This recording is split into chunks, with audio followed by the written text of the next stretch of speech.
frères, chères sœurs, assalamu alaikum. Notre chronique va porter aujourd'hui sur la question suivante. Quelles sont les portées économiques et politiques du jeûne collectif?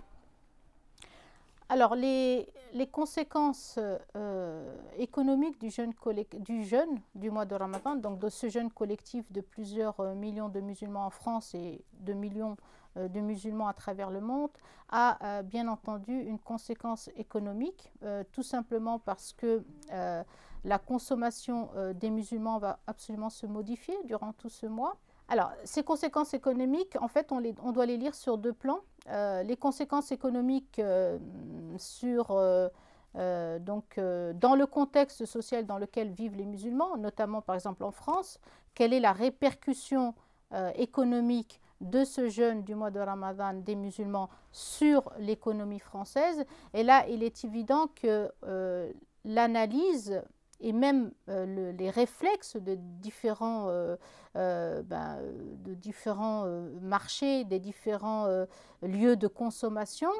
on a observé depuis quelques années une véritable adaptation à ce mois de Ramadan. Je sais même que certains en amont même posent la question de connaître les dates du mois de Ramadan afin de s'y préparer, donc sur un plan qui est là strictement économique. Donc il est évident que le mois de Ramadan représente assez paradoxalement, parce que c'est quand même, on a dit, un mois d'ascèse, d'ascétisme et d'abstinence, mais paradoxalement, au niveau de l'économie, il représente une véritable manne financière. La consommation des musulmans, c'est vrai que c'est une abstinence tout le long de la journée, mais après, il y a une attention toute particulière qui est portée au repas du soir. Et donc, étonnamment, donc les commerçants vont s'adapter et même instruire autour de cet événement qui est pour nous avant tout spirituel. Ils y mettent souvent une empreinte qui est assez folklorique parfois, puisque c'est le mois des gâteaux, de la consommation. Et donc, on voit que sur le plan économique, nous avons aussi une carte à jouer, dans le sens où ce mois-là, nous pourrions presque avoir quelque part des exigences, puisque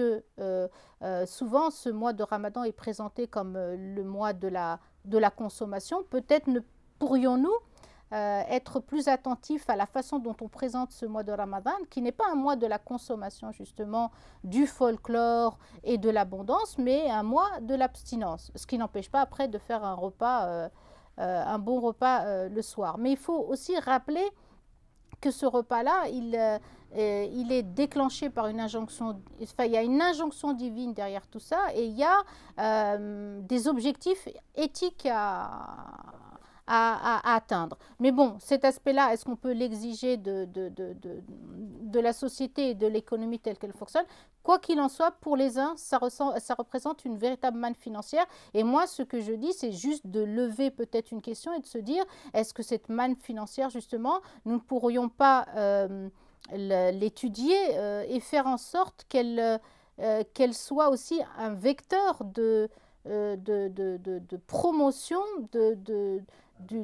façon d'être, de notre éthique, de notre culture, de notre islamité, et de mettre en avant, de profiter en fait, en quelque sorte, de ce vecteur pour apporter justement une note par rapport à cette pratique religieuse. Donc voilà, c'est une question qui est posée et j'espère qu'on pourra s'y atteler pour essayer d'y trouver des réponses. Les deuxièmes conséquences, donc en même temps, bien sûr, on ne peut pas s'empêcher, en parlant des conséquences économiques, certes elles sont évidentes dans le contexte économique dans lequel on est durant le mois de Ramadan, mais aussi il faut rappeler que notre obligation morale et religieuse est de rappeler que quand même un défaut contre lequel on doit se battre impérativement, c'est le gaspillage. Ça a l'air un petit peu évident comme ça, mais il n'empêche que cette manne économique ne doit pas être aussi la conséquence d'un gaspillage qui est absolument incompréhensible et des fois même condamnable de la part des musulmans durant ce mois de Ramadan. Les conséquences politiques, là, sont tout à fait et tout autant intéressantes, si ce n'est plus. C'est que il est évident que ce jeûne collectif, puisque c'est le fait qu'il soit collectif, massif, en un temps donné, déterminé, qui est commun à tous les musulmans de France, mais aussi du monde. Donc voilà, il y a cet aspect, cette dimension de transversalité dans cette pratique cultuelle. En fait, cette pratique représente une véritable parenthèse sociale, moi je l'appelle comme ça, mais après on peut l'appeler comme on veut, une parenthèse sociale dans un monde de libéralisme économique et de jungle consumériste. Voilà, pour dire ça un peu rapidement, mais cette parenthèse dans un monde, comme on dit assez familièrement, dans un monde qui bouge, dans un monde où on est voué quotidiennement à la consommation et même à la surconsommation, cette parenthèse tout à coup vient complètement bouleverser tout un processus mondial économique de libéralisme quasiment sauvage, comme on l'appelle souvent. Et cette parenthèse qui est le fait en fait d'individus en particulier, puisque chacun jeûne à titre individuel, on ne sort pas un étendard, un drapeau en disant que ça va être un acte politique, non, c'est d'abord un acte individuel, profond, intime et personnel. Et bien conjointement, c'est-à-dire ces individualités conjointes deviennent en quelque sorte une sorte de force quasiment politique. Et donc, elle représente une force politique, même, parfois même dans l'inconscient ou dans l'image qu'on peut percevoir de cet acte purement rituel, éthique. C'est plus que jamais, à travers cet acte, en fait, on peut lire la notion de Ummah, c'est-à-dire de communauté musulmane. C'est-à-dire qu'à ce moment-là, peut-être plus que dans le reste de l'année, où souvent la notion de Ummah est mise à mal, malheureusement, pour les différentes raisons politiques que l'on connaît à travers le monde, cette notion de Ummah qui est mise à mal et qui est souvent discutée pour en voir, justement pour essayer d'en redéfinir les contours et la véritable réalité de cette Ummah, et bien en fait, pendant ce mois collectif, du jeûne collectif, ce jeûne du mois de Ramadan, cette notion de Ummah prend un aspect tout à fait pragmatique et elle est quasiment palpable en dehors du reste du temps où souvent c'est une notion qui devient presque voilà, évanescente ou difficilement définissable dans le contexte mondial qui est le nôtre. Pour terminer avec ces conséquences politiques, c'est vrai que cet acte rituel qui